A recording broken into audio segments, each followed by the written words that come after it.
اعوذ باللہ من الشیطان الرجیم بسم اللہ الرحمن الرحیم۔ تبوک میں حضرت کعب رضی اللہ تعالیٰ عنہ کی غیر حاضری اور توبہ۔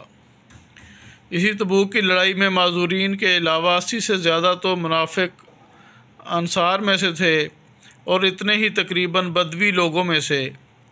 ان کے علاوہ ایک بڑی جماعت باہر کے لوگوں میں سے ایسی تھی جو شریک نہیں ہوئے، اور اتنا ہی نہیں بلکہ یہ لوگ دوسروں کو بھی لا تنفروا فی الحر کہہ کر روکتے تھے کہ گرمی میں نہ نکلو۔ حق تعالیٰ شانہ فرماتے ہیں کہ جہنم کی آگ کی گرمی بہت سخت ہے۔ ان کے علاوہ 3 سچے پکے مسلمان بھی ایسے تھے جو بلا کسی عذر قوی کے اس لڑائی میں شریک نہیں ہو سکے۔ ایک کعب بن مالک رضی اللہ عنہ، دوسرے ہلال بن امیہ رضی اللہ عنہ، تیسرے مرارہ بن ربیع رضی اللہ تعالیٰ عنہ۔ یہ تینوں حضرات کسی نفاق یا عذر سے نہیں ٹھہرے بلکہ خوشحالی ہی رہ جانے کا سبب بن گئی۔ کعب رضی اللہ تعالیٰ عنہ اپنی سرگزشت جو اس موقع پر پیش آئی مفصل سناتے ہیں، جو آئندہ آ رہی ہے۔ مرارہ بن ربیع کا باغ خوب پھل رہا تھا۔ ان کو خیال ہوا کہ اگر میں چلا گیا تو یہ سب ضائع ہو جائے گا۔ ہمیشہ میں لڑائیوں میں شریک ہوتا ہی رہا ہوں، اگر اس مرتبہ رہ گیا تو کیا مذائقہ ہے، اس لیے ٹھہر گئے۔ مگر جب تنبہ ہوا تو چونکہ باغ ہی اس کا سبب ہوا تھا، اس لیے سب کو اللہ کے راستے میں صدقہ کر دیا۔ ہلال رضی اللہ عنہ کے اہل و اعزہ جو کہیں گئے ہوئے تھے، اتفاق سے اس موقع پر سب جمع ہو گئے۔ ان کو بھی یہی خیال ہوا کہ ہمیشہ شرکت کرتا ہی رہتا ہوں، اگر اس موقع پر نہ جاؤں تو کیا حرج ہے، اس لیے ٹھہر گئے۔ مگر تنبہ ہونے پر سب سے تعلقات منقطع کر لینے کا ارادہ کیا کہ یہ تعلقات ہی اس لڑائی میں شرکت نہ کر سکنے کا سبب ہوئے۔ حضرت کعب رضی اللہ عنہ کا قصہ احادیث میں کثرت سے آتا ہے۔ وہ اپنی سرگزشت بڑی تفصیل سے سنایا کرتے تھے۔ وہ فرماتے ہیں کہ میں تبوک سے پہلے کسی لڑائی میں بھی اتنا قوی و مالدار نہیں تھا جتنا کہ تبوک کے وقت تھا۔ اس وقت میرے پاس خود اپنی ذاتی 2 اونٹنیاں تھیں۔ اس سے پہلے کبھی بھی 2 اونٹنیاں میرے پاس ہونے کی نوبت نہیں آئی۔ حضور اکرم صلی اللہ علیہ وآلہ وسلم کی ہمیشہ عادت شریفہ یہ تھی کہ جس طرف لڑائی کا ارادہ ہوتا تھا اس کا اظہار نہیں ہوتا تھا، بلکہ دوسری جانبوں کے احوال دریافت فرماتے تھے۔ مگر اس لڑائی میں چونکہ گرمی بھی شدید تھی اور سفر بھی دور کا تھا، ان کے علاوہ دشمنوں کی بھی بہت بڑی جماعت تھی، اس لیے صاف اعلان فرما دیا تھا تاکہ لوگ تیاری کر لیں۔ چنانچہ مسلمانوں کی اتنی بڑی جماعت حضور صلی اللہ علیہ وآلہ وسلم کے ساتھ ہو گئی کہ رجسٹر میں ان کا نام بھی لکھنا دشوار تھا، اور مجمع کی کثرت کی وجہ سے کوئی شخص اگر چھپنا چاہتا کہ میں نہ جاؤں نہ پتہ چلے تو دشوار نہ تھا۔ اس کے ساتھ ہی پھل بالکل پک رہے تھے۔ میں بھی سامان سفر کی تیاری کا صبح ہی سے ارادہ کرتا، مگر شام ہو جاتی اور کسی قسم کی تیاری کی نوبت نہ آتی۔ لیکن میں اپنے دل میں خیال کرتا رہا کہ مجھے وسعت حاصل ہے، جب ارادہ پختہ کروں گا فوراً ہو جائے گا۔ حتیٰ کہ حضور اکرم صلی اللہ علیہ وآلہ وسلم روانہ بھی ہو گئے اور مسلمان آپ صلی اللہ علیہ وآلہ وسلم کے ساتھ ساتھ، مگر میرا سامان سفر تیار نہ ہوا۔ پھر بھی یہی خیال رہا کہ 1-2 روز میں تیار کر کے جا ملوں گا۔ اسی طرح آج کل پر ٹلتا رہا، حتیٰ کہ حضور صلی اللہ علیہ وآلہ وسلم کے وہاں پہنچنے کا زمانہ تقریباً آ گیا۔ اس وقت میں نے کوشش بھی کی مگر سامان نہ ہو سکا۔ اب میں جب مدینہ طیبہ میں ادھر ادھر دیکھتا ہوں تو صرف وہی لوگ ملتے ہیں جن کے اوپر نفاق کا بدنما داغ لگا ہوا تھا یا وہ معذور تھے، اور حضور صلی اللہ علیہ وآلہ وسلم نے بھی تبوک پہنچ کر دریافت فرمایا کہ کعب رضی اللہ عنہ نظر نہیں پڑتے، کیا بات ہوئی؟ ایک صاحب نے کہا، یا رسول اللہ صلی اللہ علیہ وآلہ وسلم، اس کو اپنے مال و جمال کی اکڑ نے روکا۔ حضرت معاذ رضی اللہ عنہ نے فرمایا کہ غلط کہا، ہم جہاں تک سمجھتے ہیں وہ بھلا آدمی ہے۔ مگر حضور اکرم صلی اللہ علیہ وآلہ وسلم نے بالکل سکوت فرمایا اور کچھ نہیں بولے۔ حتیٰ کہ چند روز میں نے واپسی کی خبر سنی تو مجھے رنج و غم سوار ہوا اور بڑا فکر ہوا۔ دل میں جھوٹے جھوٹے عذر آتے تھے کہ اس وقت کسی فرضی عذر سے حضور صلی اللہ علیہ وآلہ وسلم کے غصہ سے جان بچا لوں، پھر کسی وقت معافی کی درخواست کر لوں گا، اور اس بارے میں اپنے گھرانے کے ہر سمجھدار سے مشورہ کرتا رہا۔ مگر جب مجھے معلوم ہو گیا کہ حضور صلی اللہ علیہ وآلہ وسلم تشریف لے ہی آئے تو میرے دل نے فیصلہ کیا کہ بغیر سچ کے کوئی چیز نجات نہ دے گی، اور میں نے سچ سچ عرض کرنے کی ٹھان ہی لی۔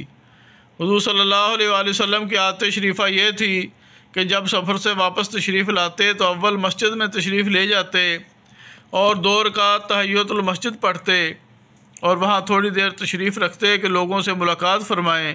چنانچہ حسب معمول حضور صلی اللہ علیہ وآلہ وسلم تشریف فرما رہے اور منافق لوگ آ کر جھوٹے جھوٹے عذر کرتے اور قسمیں کھاتے رہے۔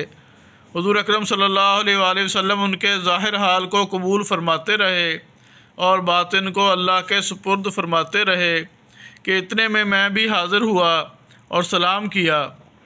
حضور صلی اللہ علیہ وآلہ وسلم نے ناراضگی کے انداز میں تبسم فرمایا اور اعراض فرمایا۔ میں نے عرض کیا، یا نبی اللہ، آپ نے اعراض فرما لیا، میں خدا کی قسم نہ تو منافق ہوں نہ مجھے ایمان میں کچھ تردد ہے۔ ارشاد فرمایا کہ یہاں آ۔ میں قریب ہو کر بیٹھ گیا۔ حضور صلی اللہ علیہ وآلہ وسلم نے فرمایا کہ تجھے کس چیز نے روکا؟ کیا تو نے اونٹنیاں نہیں خرید رکھی تھیں؟ میں نے عرض کیا، یا رسول اللہ صلی اللہ علیہ وآلہ وسلم، اگر میں کسی دنیا دار کے پاس اس وقت ہوتا تو مجھے یقین ہے کہ میں اس کے غصے سے معقول عذر کے ساتھ خلاصی پا لیتا کہ مجھے بات کرنے کا سلیقہ اللہ تعالیٰ نے عطا فرمایا ہے، لیکن آپ کے متعلق مجھے معلوم ہے کہ اگر آج جھوٹ سے آپ کو راضی کر لوں تو قریب ہے کہ اللہ جل جلالہ مجھ سے ناراض ہوں گے، اور اگر آپ سے صاف صاف عرض کر دوں تو آپ کو غصہ آئے گا، لیکن قریب ہے کہ اللہ کی پاک ذات آپ کے عتاب کو زائل فرما دے گی۔ اس لیے سچ ہی عرض کرتا ہوں کہ واللہ مجھے کوئی عذر نہیں تھا، اور جیسا فارغ اور وسعت والا میں اس زمانے میں تھا کسی زمانے میں بھی اس سے پہلے نہیں ہوا۔ حضور صلی اللہ علیہ وآلہ وسلم نے ارشاد فرمایا کہ اس نے سچ کہا۔ پھر فرمایا کہ اچھا اٹھ جاؤ، تمہارا فیصلہ حق تعالی شانہ فرمائیں گے۔ میں وہاں سے اٹھا تو میری قوم کے بہت سے لوگوں نے مجھے ملامت کی کہ تو نے اس سے پہلے کوئی گناہ نہیں کیا تھا، اگر تو کوئی عذر کر کے حضور صلی اللہ علیہ وآلہ وسلم سے استغفار کی درخواست کرتا تو حضور صلی اللہ علیہ وآلہ وسلم کا استغفار تیرے لیے کافی تھا۔ میں نے ان سے پوچھا کہ کوئی اور بھی ایسا شخص ہے جس کے ساتھ یہ معاملہ ہوا ہو؟ لوگوں نے بتلایا کہ 2 شخصوں کے ساتھ اور بھی یہی معاملہ ہوا کہ انہوں نے بھی یہی گفتگو کی جو تو نے کی، اور یہی جواب ان کو ملا جو تجھ کو ملا۔ ایک ہلال بن امیہ رضی اللہ تعالیٰ عنہ، دوسرے مرارہ بن ربیع رضی اللہ تعالیٰ عنہ۔ میں نے دیکھا کہ 2 صالح شخص جو دونوں بدری ہیں وہ بھی میرے شریک حال ہیں۔ حضور اکرم صلی اللہ علیہ وآلہ وسلم نے ہم تینوں سے بولنے کی ممانعت بھی فرما دی کہ کوئی شخص ہم سے کلام نہ کرے۔ یہ قاعدہ کی بات ہے کہ غصہ اسی پر آتا ہے جس سے تعلق ہوتا ہے، اور تنبیہ اسی کو کی جاتی ہے جس میں اس کی اہلیت بھی ہو۔ جس میں اصلاح و صلاح کی قابلیت ہی نہ ہو اس کو تنبیہ ہی کون کرتا ہے؟ کعب رضی اللہ عنہ کہتے ہیں کہ حضور صلی اللہ علیہ وآلہ وسلم کی ممانعت پر لوگوں نے ہم سے بولنا چھوڑ دیا اور ہم سے اجتناب کرنے لگے، اور گویا دنیا ہی بدل گئی، حتیٰ کہ زمین باوجود اپنی وسعت کے مجھے تنگ معلوم ہونے لگی۔ سارے لوگ اجنبی معلوم ہونے لگے، در و دیوار اوپرے بن گئے۔ مجھے سب سے زیادہ اس کا فکر تھا کہ میں اس حال میں مر گیا تو حضور صلی اللہ علیہ وآلہ وسلم جنازہ کی نماز بھی نہ پڑھیں گے، اور خدا نخواستہ حضور صلی اللہ علیہ وآلہ وسلم کا وصال ہو گیا تو میں ہمیشہ ہمیشہ کے لیے ایسا ہی رہوں گا، نہ مجھ سے کوئی کلام کرے گا نہ میری نماز پڑھے گا، کہ حضور صلی اللہ علیہ وآلہ وسلم کے ارشاد کے خلاف کون کر سکتا ہے؟ غرض ہم لوگوں نے 50 دن اسی حال میں گزارے۔ میرے دونوں ساتھی تو شروع ہی سے گھروں میں چھپ کر بیٹھ گئے تھے، میں سب میں قوی تھا، چلتا پھرتا، بازار میں جاتا، نماز میں شریک ہوتا، مگر مجھ سے بات کوئی نہ کرتا۔ حضور صلی اللہ علیہ وآلہ وسلم کی مجلس میں حاضر ہو کر سلام کرتا اور بہت غور سے خیال کرتا کہ حضور صلی اللہ علیہ وآلہ وسلم کے لب مبارک جواب کے لیے ہلے یا نہیں۔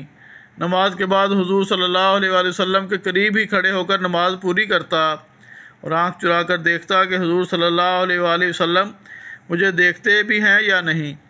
جب میں نماز میں مشغول ہوتا تو حضور صلی اللہ علیہ وآلہ وسلم مجھے دیکھتے، اور جب میں ادھر متوجہ ہوتا تو حضور صلی اللہ علیہ وآلہ وسلم منہ پھیر لیتے اور میری جانب سے اعراض فرما لیتے۔ غرض یہی حالات گزرتے رہے اور مسلمانوں کا بات چیت بند کرنا مجھ پر بہت ہی بھاری ہو گیا، تو میں ابو قتادہ رضی اللہ عنہ کی دیوار پر چڑھا۔ وہ میرے رشتے کے چچا زاد بھائی بھی تھے اور مجھ سے تعلقات بھی بہت زیادہ تھے۔ میں نے اوپر چڑھ کر سلام کیا، انہوں نے سلام کا جواب نہ دیا۔ میں نے ان کو قسم دے کر پوچھا، کیا تمہیں معلوم نہیں ہے کہ مجھے اللہ اور اس کے رسول صلی اللہ علیہ وآلہ وسلم سے محبت ہے؟ انہوں نے اس کا بھی کوئی جواب نہ دیا۔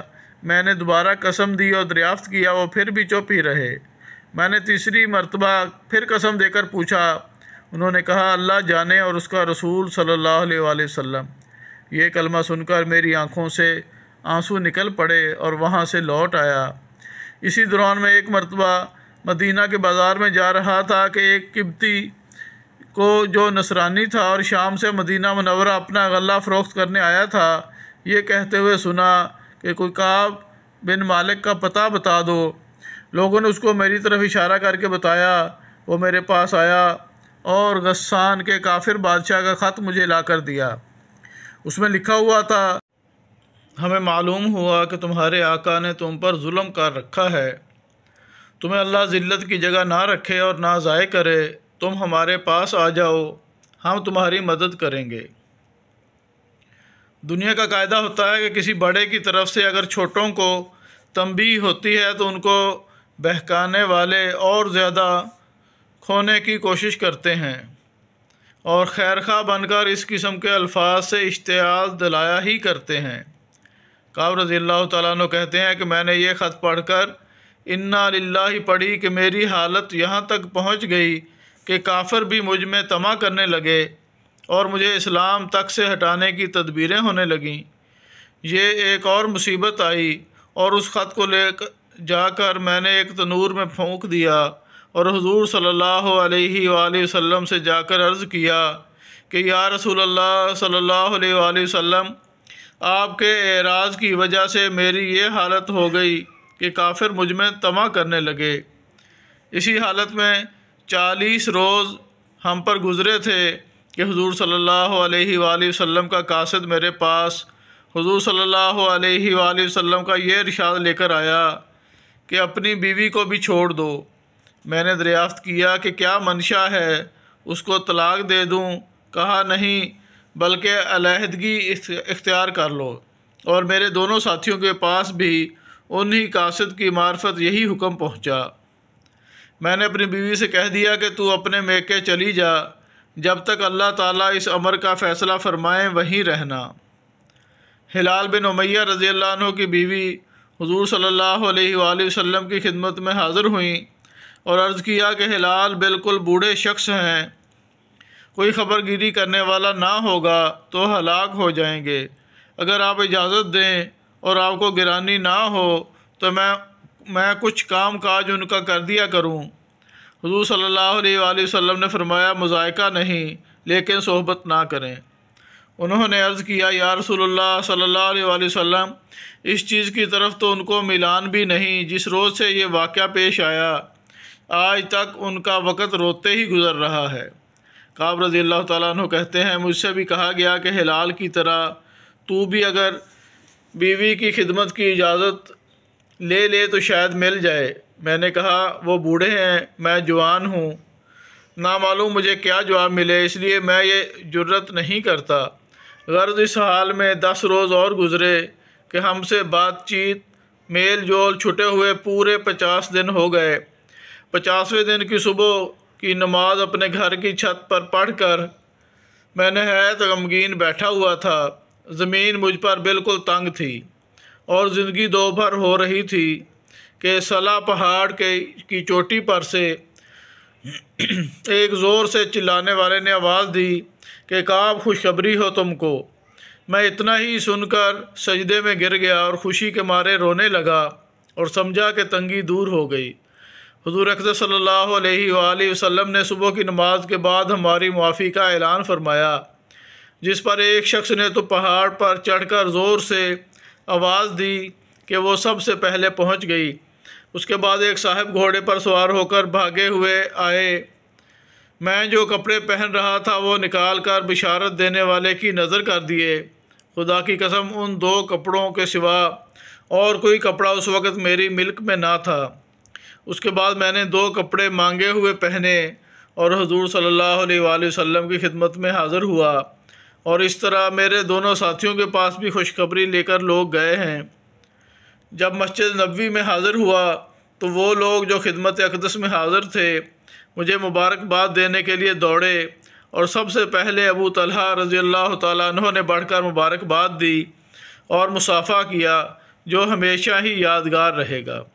میں نے حضور صلی اللہ علیہ وسلم کی بارگاہ میں سلام کیا تو چہرہ انور کھل رہا تھا اور انوار خوشی کے چہرے سے ظاہر ہو رہے تھے۔ حضور اقدس صلی اللہ علیہ وآلہ وسلم کا چہرہ مبارک خوشی کے وقت میں چاند کی طرح سے چمکنے لگتا تھا۔ میں نے عرض کیا کہ یا رسول اللہ صلی اللہ علیہ وآلہ وسلم، میری توبہ کی تکمیل یہ ہے کہ میری جائیداد جو ہے وہ سب اللہ کے راستے میں صدقہ ہے کہ یہ ثروت ہی اس مصیبت کا سبب بنی تھی۔ حضور صلی اللہ علیہ وآلہ وسلم نے فرمایا کہ اس میں تنگی ہوگی، کچھ حصہ اپنے پاس بھی رہنے دو۔ میں نے عرض کیا بہتر ہے خیبر کا حصہ رہنے دیا جائے، مجھے سچ ہی نے نجات دی، اس لیے میں نے عہد کر لیا کہ ہمیشہ ہی سچ بولوں گا۔ فائدہ یہ ہے صحابہ کرام رضوان اللہ تعالیٰ علیہم اجمعین کی اطاعت اور دینداری کا اور اللہ کے خوف کا نمونہ کہ ہمیشہ جنگ میں یہ حضرات شریک رہے۔ ایک مرتبہ کی غیر حاضری پر کیا کیا عتاب ہوا اور اس کو کس فرمانبرداری سے برداشت کیا کہ 50 دن رو کر گزار دیے، اور مال جس کی وجہ سے یہ واقعہ پیش آیا تھا وہ بھی صدقہ کر دیا، اور کافروں نے طمع دلائی تو بجائے مشتعل ہونے کے اور زیادہ پشیمان ہوئے، اور اس کو بھی اللہ کا عتاب اور حضور صلی اللہ علیہ وآلہ وسلم کے اعراض کی وجہ سے سمجھا کہ میرے دین کا ذوف اس درجے تک پہنچ گیا کہ کافروں کو اس کی طمع ہونے لگی کہ وہ مجھے بے دین بنا دیں۔ ہم لوگ بھی مسلمان ہیں، اللہ اور اس کے پاک رسول صلی اللہ علیہ وآلہ وسلم کے ارشادات بھی سامنے ہیں۔ بڑے سے بڑا حکم نماز ہی کا لے لو کہ ایمان کے بعد اس کے برابر کوئی چیز بھی نہیں۔ کتنے ہیں جو اس حکم کی تعمیل کرتے ہیں، جو کرتے ہیں وہ بھی کیسی کرتے ہیں۔ اس کے بعد زکوٰۃ اور حج کا تو پوچھنا ہی کیا کہ اس میں تو مال بھی خرچ ہوتا ہے۔ وآخر دعوانا ان الحمدللہ رب العالمین۔ ہمیں معلوم ہوا کہ تمہارے آقا نے تم پر ظلم کر رکھا ہے، تمہیں اللہ ذلت کی جگہ نہ رکھے اور نہ ضائع کرے، تم ہمارے پاس آ جاؤ، ہم تمہاری مدد کریں گے۔ دنیا کا قاعدہ ہوتا ہے کہ کسی بڑے کی طرف سے اگر چھوٹوں کو تنبیہ ہوتی ہے تو ان کو بہکانے والے